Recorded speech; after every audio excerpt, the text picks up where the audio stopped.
So what have we got for you today? Well, the Mirror has splashed on the ghosts of Christmas past with a front page picture of the last 5 Tory prime ministers, oh God, I don't want to see any of them again, who it believes are responsible for today's crisis in the NHS. Now, this comes as the current Prime Minister, Rishi Sunak, makes a major speech today, setting out his priorities for the next year. And it follows Health Secretary Steve Barclay yesterday claiming that the problems in the NHS were down to COVID, flu and Strep A. Now, Ben, that implies, if Steve Barclay's right, that implies that A, it's normal for this time of year, B, it'll all be over by April when those bugs go away. And C, of course, that it doesn't require any more money to deal with. Now, is Rishi going to agree with him when he gets up and starts speaking later? Yeah, I think the Prime Minister will say that, seasonal illnesses are certainly exacerbating the problems in the NHS. Steve Barclay yesterday, as you said, blamed COVID, blamed Strep A, blamed flu. Now, part of that is true. We mustn't like to say it's all not the case, because there is a slight resurgence in COVID. But then if you look at the stats, there's more Strep A than there has been in recent years, and certainly a lot more flu. And part of the reason that is we're mixing more, there are no lockdown restrictions, and we weren't exposed to these illnesses over the past 3 years, and we're now catching them, so we hadn't built up immunity. That said, when you look at the statistics, there were 2.5 million people on NHS waiting lists in 2010. That's now up to 7.2 million. So that meant there were still 2.5 million people waiting then. Problems have certainly got worse, but the lack of funding, I'm just looking through some of the stats in here.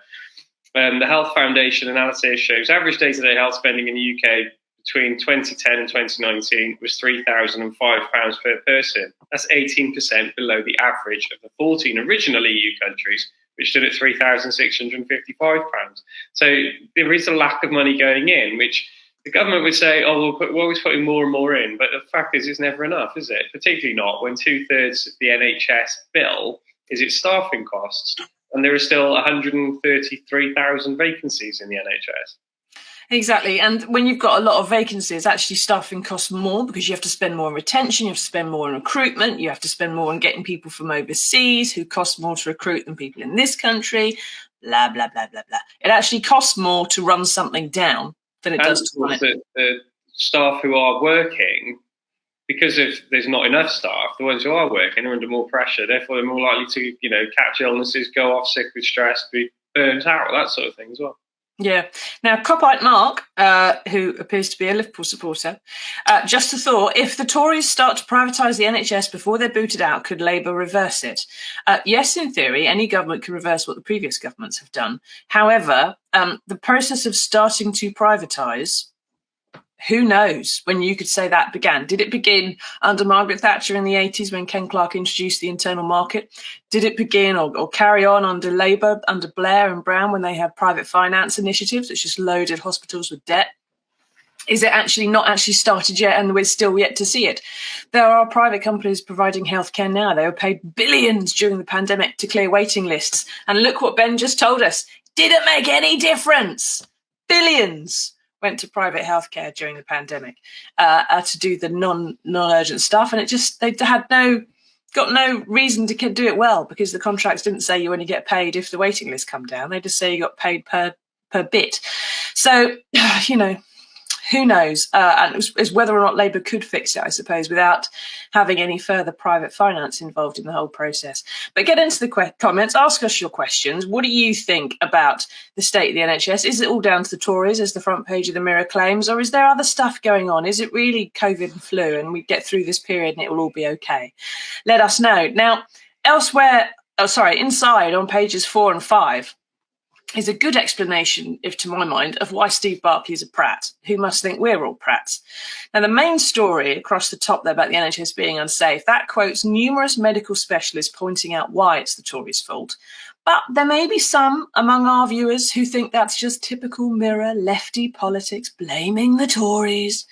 So I will direct you instead to that down page story, What's Killing Our NHS, along the bottom across the fold, which explains in analytical detail how the NHS funding, for example, used to be about 4% increase a year to keep up with demographic and scientific changes, and actually went down to 1% under Cameron, how the real terms wage cuts have led to people leaving the workplace, which means 1 in 10 NHS jobs are empty, and that while numerous governments of all sorts since the 1970s have tried to cut the number of hospital beds to give more care in the community, since 2010, funding for that care has been slashed. So not much use. Now, Ben, despite all these facts, some people will still say it's still a matter of politics with the NHS. And I suspect from the briefings we've had and his New Year's message, ridiculously upbeat New Year's message, that Rishi's speech today will be a bit like the government of Boris Johnson. Lots of insistence that all is well, things will be better, some unfunded promises, perhaps re-announcements, absolutely diddly squat of real impact. Do you have any idea what he's going to be saying? Well, us privileged journalists in the parliamentary lobby, we get a trail of every politician when they do a big speech. The night before, we usually get some embargoed words, which we can put on the internet at 10:30, but can carry in today's papers, setting out what they are expected to say. Now, of course, if there's a 4,000-word speech, we might get 300 words of that, and that is what the government or Labour, whoever is making the speech, chooses to give you in advance to try and set out what they're going to say. And now you would think with the various crises, not just the NHS crisis, but obviously there's the migrant crisis with 46,000 people coming across the channel last year. There's various public sector strikes, including not being able to get to work, hence why I'm doing this from home today, because I can't get into the office because of the rail strikes. Instead, Rishi Sunak, according to the words we had from Downing Street last night, he's going to talk about mathematics, and how he wants children in England to study maths until they're 18. Now, I have to be honest, as someone who hated maths at school, I really did hate it. It sounds when I could ditch maths was a happy day. Yeah, I could not wait to finish doing maths. I had to have a tutor as well. Every Saturday morning for I think it was 3 hours on a Saturday morning, just so I could get a C at GCSE math. It was awful. Oh God!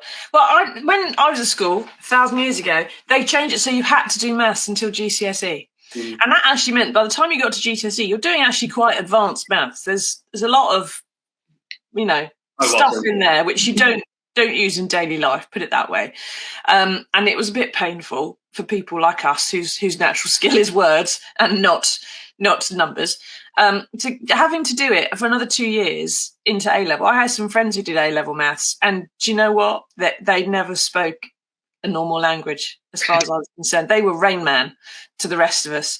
It was to have to do that level of maths that long. I think it's a bit excessive. So we'll have to see, I suppose, what Rishi's going to talk about exactly. But maths. Double maths is not going to light anyone's fire, I suspect, unless Rain Man is actually listening. Now, we do have some comments about the NHS. Now, Rishi says, may not really want people to be better educated in maths, or they'll figure out that when inflation is 10%, more than 10%, a 5% deal is a pay cut.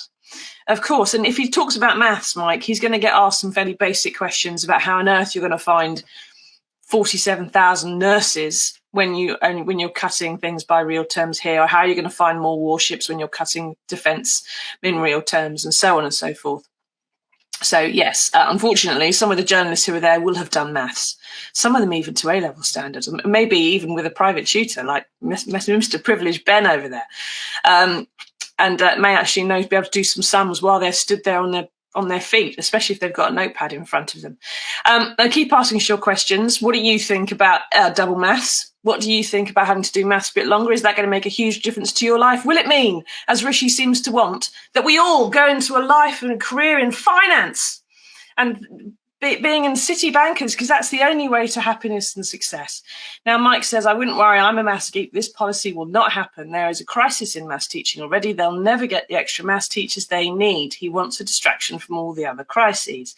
Hopefully, Ben, there'll be someone who's done some sums about the number of maths teachers and the number of maths teachers required, and be able to point that out to Rishi later on, won't they? Because this is one of the first times he's facing like a lot of journalists all at once to in a big press conference asking a lot of questions. That's right. This is his first big set piece speech as Prime Minister. This number 10, this Downing Street under Rishi Sunak, it's tried to sort of calm things down, quieten things down. There's 49 days of chaos under Liz Truss and various pictures of wearing hard hats and going in high vis to buildings, so that sort of thing. I'm not seeing Rishi Sunak do that deliberately. They've just wanted to let things play out and sort of take the sting, draw the sting out of politics. And to a certain extent that has worked, but it has meant he's not done more than, I think he did one press conference when he was on a foreign trip, but he's not done a huge press conference where you get 10 journalist questions, perhaps. Whether he'll take that many today, I don't know. But when he does this speech, he will have to take questions from journalists. There is a plan for a Q&A afterwards. And much as he might like to talk about maths, and there may be, I've done God knows how many of these press conferences with Q&As afterwards, you do have token questions thrown in about the policy that the Prime Minister or the leader, whoever, wants to talk about. But then we move on to the issues of the day, which will be rail strikes, which will be NHS crisis, which will be Channel migrant crisis. Rishi Sunak won't have it on his own terms. And you get some bizarre. I remember when Theresa May was Prime Minister, and she went to the London Wetlands Centre in southwest London, and she made quite a very interesting speech actually about climate change and environment, which all anyone wanted to talk about was her future and Brexit. And it was quite embarrassing. I don't think there was one single question on the environment. You felt quite sorry for her because it was a genuinely important issue, but it wasn't what people were talking about. And, she rather stoically took all the questions, answered as much as a Prime Minister ever answers a question, answered them. And then afterwards, the aides were just like, no one's asked about climate change. It's a massive issue, Poor guys. Who'd want to work in government? Not us, that's for sure. Now, elsewhere in the paper, it reports that the unions want to settle many of their numerous pay disputes, and it's the government not coming to the table, not the other way around. And it also says elsewhere that Britain is set to have the worst economy out of developed nations, with a slower and shallower recovery that many people link to Brexit, according to a survey of leading economists. So Rishi's got a lot to do. He's got a lot on his plate, Ben, and he's got a lot to promise in that speech today. Is he going to? He can't, can he? What a stupid question. Is he going to be able to offer a fix for it? He can't. There's no way he can fix all that in one speech. No, there isn't. And he's not a great speechmaker as well. During the Tory leadership hustings over the summer, the one that Liz Truss won, and obviously we've ended up with Rishi Sunak's problem. Well, Liz Truss seemed like the best bet. He wasn't great at making speeches. It's not something that comes that naturally to him. He's actually better when he's doing off the cuff stuff. Weirdly, but he's not a great orator. And he won't have all the answers today, which is perhaps why he wants to talk about maths most of all, because it's something he actually does feel passionate about. Because remember, he's an investment banker. He worked for Goldman Sachs, and he's very highly educated. Winchester College, one of the best educations money can buy. If he wants to talk about maths, well, great, he can talk about maths, but that isn't going to be what the questions are about. And this is the New Year launch as well. It's quite a stereotype that prime ministers and leaders of the opposition do this. We've got a speech by Keir Starmer coming up tomorrow, also in London. They will set out what they want to be talking about for the months and the year ahead. Well, it doesn't pan out like that. I mean, look what's happened in 2022, where everything was thrown into flux on February the 24th when Russia invaded Ukraine. So whatever speeches prime ministers may have made in the early days of January then, or leaders of the opposition in the early days of January then, well, that was all blown off course pretty quickly. Events, dear boy, events take over all politics, don't they? Now, keep asking your questions. What do you think Rishi should be promising to fix all these problems? Should they be getting around the table to negotiate? At the moment, there's a new poll out overnight which shows that Labour is on 47 points. The Tories are on 27.